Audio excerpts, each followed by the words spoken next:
Police વિભાગ દ્વારા વ્યાજખોરો સામે ચાલતી ઝુંબેશ અંતર્ગત જનજાગૃતિ સેમિનારનું આયોજન કરવામાં આવ્યું હતું. લોકો વ્યાજના વિષચક્રમાં ન ફસાય તે માટે રાજ્ય સરકાર દ્વારા વ્યાજખોરો સામે ઝુંબેશ ચલાવવામાં આવી રહી છે, જે અંતર્ગત ભરૂચ પોલીસ દ્વારા આજરોજ સેમિનારનું આયોજન કરવામાં આવ્યું હતું.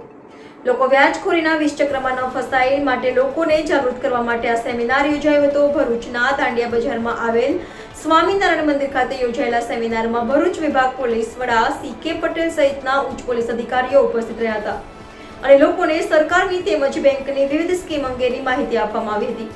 જો કોઈને રૂપિયાની જરૂર હોય તો તેઓ સરકારની વિવિધ સ્કીમ અથવા બેંકમાંથી ઓછા વ્યાજ દરે લોન લઈ તેઓની જરૂરિયાત પૂર્ણ કરી શકે છે, પરંતુ વ્યાજખોરીના વિષચક્રમાં ન ફસાય તે માટે લોકોને સમજણ આપવામાં આવી હતી. સાથે જ આવા બનાવોમાં પોલીસ દ્વારા કરવામાં આવી કાર્યવાહી બાબતે માહિતી આપવામાં આવી હતી.